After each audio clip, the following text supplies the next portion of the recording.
Dear listeners, welcome to this presentation on climate finance of the NDC Action Project.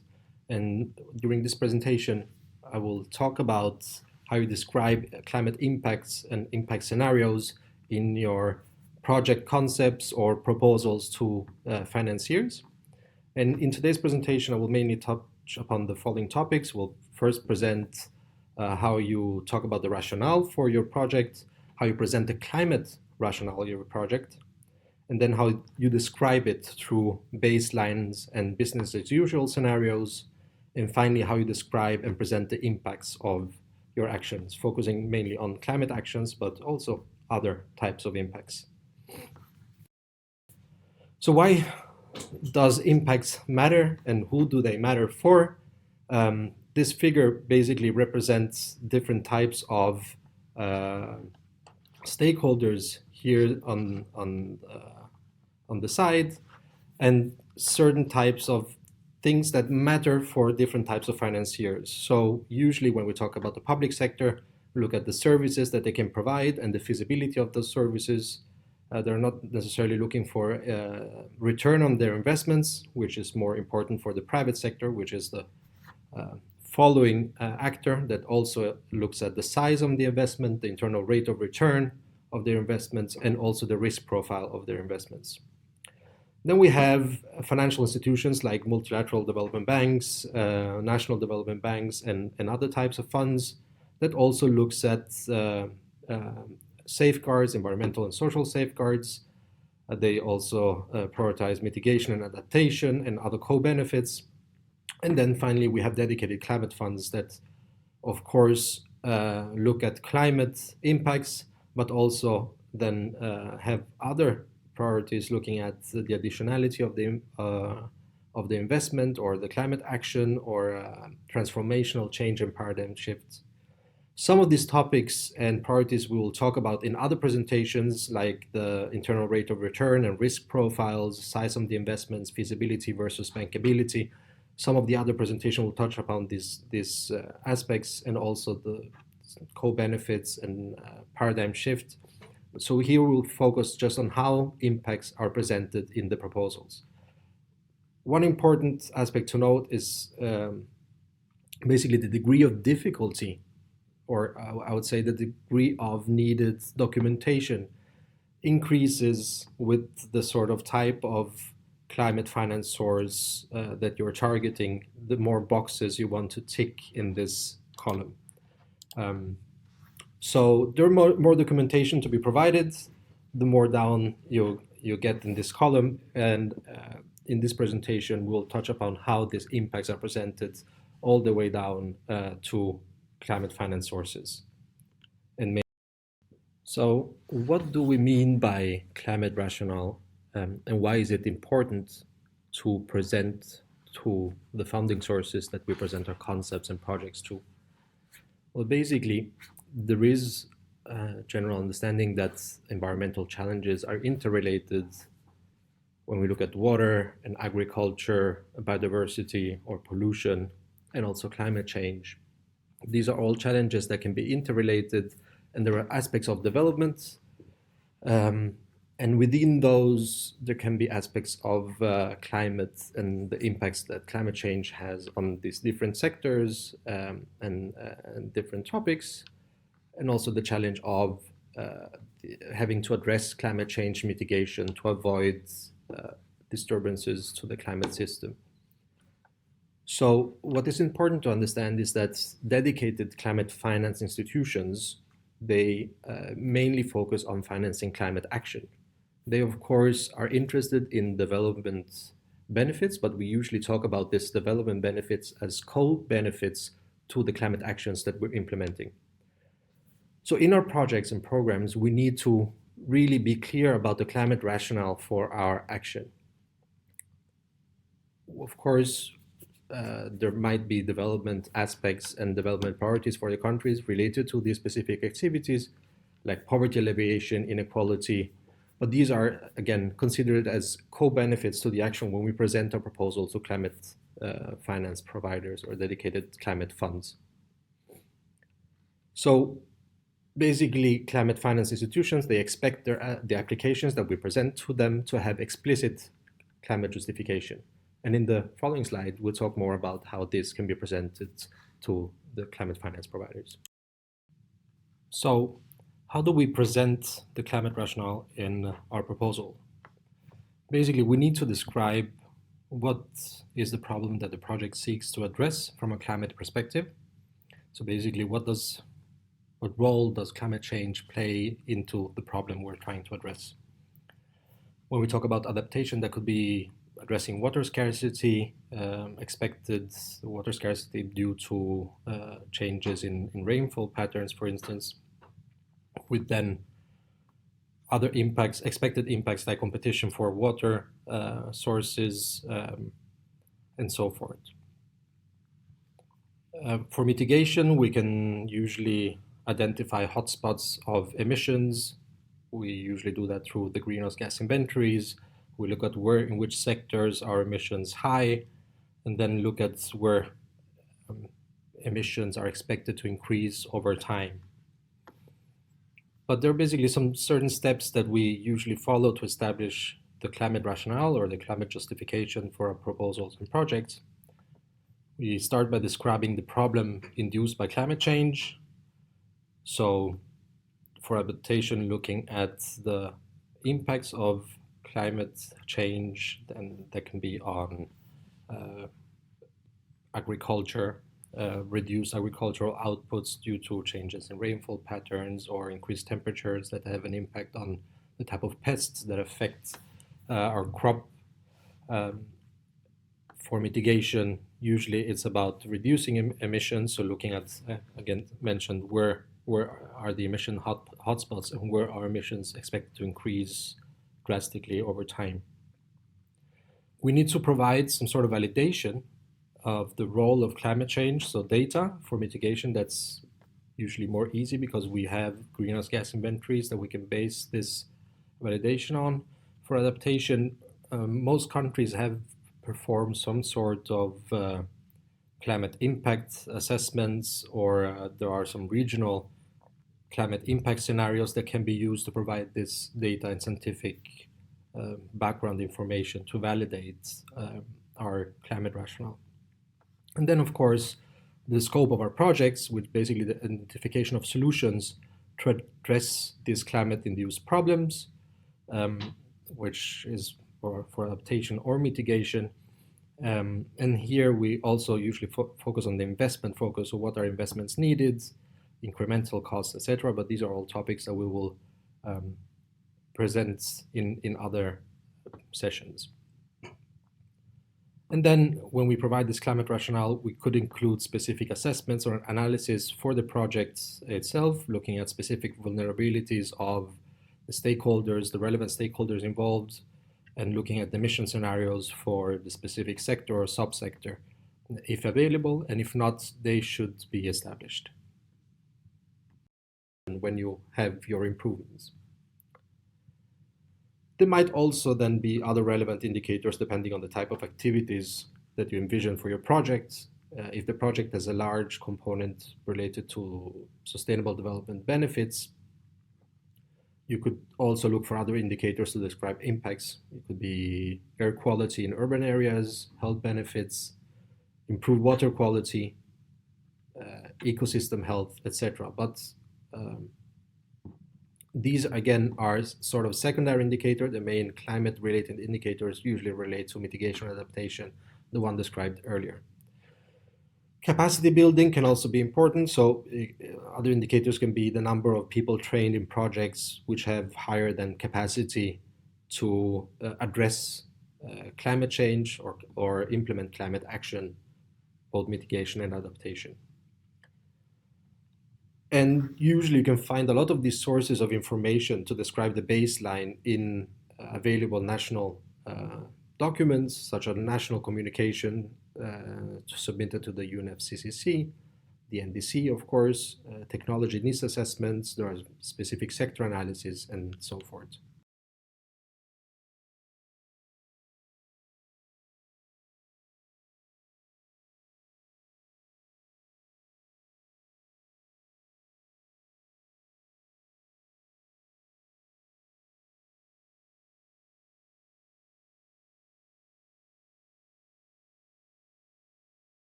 Then when we have the baseline, we have documented the current situation, we can also complicate our lives, but to basically illustrate impact in a sort of time and future perspective, um, we can make assumptions about what the future will look like if our climate action is not implemented. And that's when we use business as usual scenarios. So the definition of a business as usual scenario in our project also helps us to provide arguments for the climate rationale. Not only is, for instance, this specific sector emission hotspot now, but without further action, energy needs are expected to increase with development, and without increasing the share of renewables, then emissions will increase over time, for instance. So it also helps strengthening the climate rationale of your projects. So there are multiple ways to build such business as usual scenarios. They can be very simple, they can be very complex, but the starting point is always the baseline. And then we can project development patterns into the future based on, it can be some growth specific drivers that we identify. It can be based on population growth, economic growth, and others. We can use an analysis of historical trends and extrapolate it into the future. Or there are also quite complex modeling tools that can be used and that take into account multiple drivers, such as, again, population growth, GDP growth, improvement in technologies, and so forth. And here as well, central national documents such as national communication inventories, national adaptation plans, or other sectoral reports, they can contain information on emission projects, emissions trends, climate impact trends, also expected growth in sector and sectoral trends, which we can use this information as inputs to construct our business as usual scenarios. Usually for the energy sector, you have sectoral studies or utility reports that can be consulted, and they usually provide expected growth factors for energy or electricity use, for instance. And usually you can find similar documentation for instance, forest sector deforestation rates. But sometimes this sort of data to make these projections can be hard to find in sort of publicly available literature or documents. And we can make other assumptions based on the information that we have. But usually we need some solid science and data to provide credible business as usual scenarios. And when we make assumptions, they should be conservative to not inflate our business as usual scenarios. But then also there is an understanding that these scenarios are based on assumptions and will always be a sort of experimental, and no one expects you to get it completely right and maybe hold you accountable for having missed a development pathway that we have seen then when time has passed didn't materialize. But it's still important to illustrate the climate logic of your project and basically highlight what the project is of great relevance to climate change and not just a regular development project.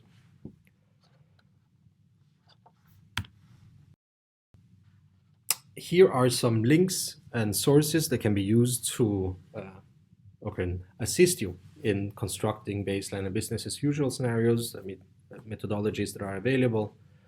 For climate policies, we have the Initiative for Climate Action Transparency, ICAT, which provides a set of guiding documents and methods for establishing these baselines and business as usual scenarios. For technology and project-specific activities, we have the Clean Development Mechanism that has left behind a legacy of a long list of methodologies that can be used to do that, and they are internationally recognized for being methodologies that are sound to use. The GHG protocol is also used by many and is a basis usually for activities by the private sector to look at how they account for their baselines and business as usual scenarios and emission reductions. And then there are a large variety of energy modeling tools, like for energy specifically, like LEAP, Markle Times, Red Screen, which are more sort of sophisticated, but usually useful for the energy sector where more data is available to construct these scenarios. Then when you have established your climate rationale and you have your baseline and business as usual scenario, you can then describe the impacts of your project. And when we describe impacts, we basically need to provide a reasonable description of the penetration of the technologies or the interventions that we plan to implement over time based on the intended project activities. And when we mention project activities, so activity level based data, so the penetration of renewable energy for renewable energy initiatives, the provision of drought resistant crops, and the increased resilience because of this provision of or implementation of drought resistant crops can be an example. Then we need to consider the probability of implementation of existing initiatives and plans. So not make our implementation of projects isolated.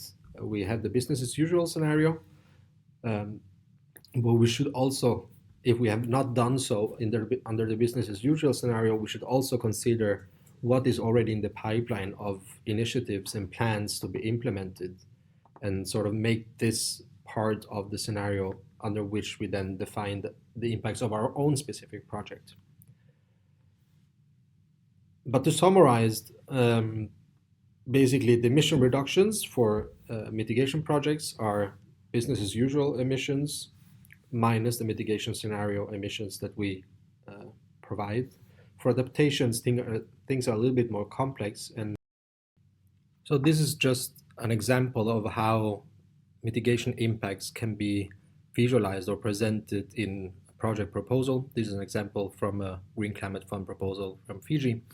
And we can see that it has been done both in visual formats with the baseline scenario and the impact of the project, expected impacts of the project activities, so the illustrating the emission reductions.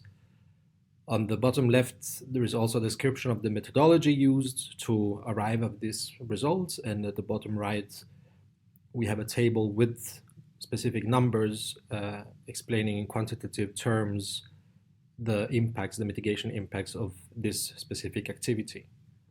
Of course, in project proposals, there will be also a narrative description of this kind of supporting the tables and figures and methods. But this is just a way to illustrate sort of the end results of the impact results analysis that could be presented.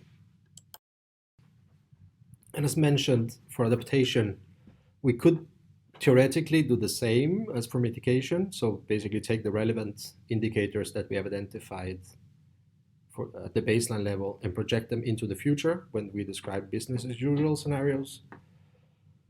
But making adaptation projections is usually a bit more complex. So in adaptation, we generally split between the business as usual under regular circumstances. So basically, we have the baseline and then we project business as usual in the future. And then we make an additional business as usual scenario, which includes the expected impacts of climate change. So we know that the current baseline is not what the future will look like in the years from now, because climate change is already happening and the impacts of the changing climate is already affecting us. So under normal circumstances, the business as usual scenario, it should illustrate basically the development as it would have occurred in the absence of investments in adaptation. So the effects of regular development projects or investments made for purposes other than climate change, for instance. And this, when we do this, there is also some level of uncertainty. Always when we project things into the future, there is a level of uncertainty. And when we then include future climate change projections for the business as usual scenario into this, it only adds to the uncertainty, but it's still important to document that we have gone through this stepwise process. But the important question that we need to ask to guide the description of the business as usual scenario without and with climate change are basically two. When we describe the business as usual scenario without the expected future impact of climate change, the first question is, what would be the development in the targeted sector or area without our project activity during the next, if you take NDC timelines, 5 to 10 years, but usually when we talk about climate change impacts, we can also look more into the future. So 20, 30 years could also be applied. And we could also align the timeline with the lifetime of the project or the technologies or practices that we introduce. But in any case, in this case, the business as usual scenario, which is the second step illustrated in this figure, is the current situation without projections of climate change impacts. And this can be difficult in itself because economic development, population growth or development, education markets, etc., these are all things that can impact our results, and it can be difficult to predict even without climate change. And also these are all factors that affect climate change vulnerability. But we still need to make this effort and provide based on the information that we have available. And for the business as usual scenario with the expected impacts of climate change, the question is, what is the expected impact of climate change during the next 20, 30 years, or basically align with the timeline of our project or our projections, in addition to the business as usual scenario without climate change impacts. This exercise helps us strengthen the climate rationale. So not only showing what is the baseline current situation and expected trends without climate change, but also when climate change is added to the equation, this intervention is needed because without it, the amount of affected people will be this much in this way and so forth. There's, of course, also great uncertainty here, both in terms of the emissions, the global emissions that will be emitted during this time and the effects of those emissions, potential spin-off effects, etc. But usually there are some climate change impact studies that could be used to provide some inputs to this analysis. But in principle, this scenario should be set out in your climate justification. And here you can point to specific vulnerabilities in specific sectors, and you can orient your project activities towards them and describe how your project activity addresses them. And here we could also, when possible, translate this in monetary terms. So we can, it strengthens a proposal to argue that additional costs of climate action are induced because of projected additional costs of the impacts that will happen. So, for example, the additional cost of climate protection of existing infrastructure beyond a normal development scenario is justified by the expected rainfall intensity that will increase over time, and then why these additional measures and these additional investments are needed. And in this business as usual scenario, we can also include multiple aspects and multiple impacts, not only related to the population with greater resilience as final impact or adaptive capacities, but also unexpected other benefits like economic, social, and environmental impacts, which can also go to strengthen your proposal.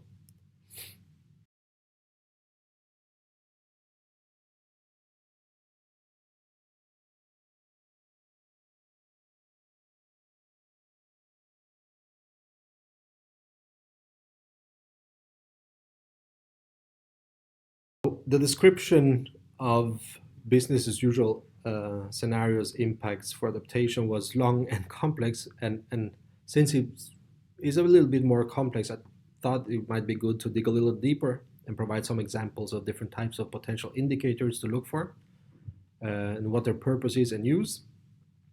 And generally, when we talk about adaptation indicators, they can broadly be divided into two types.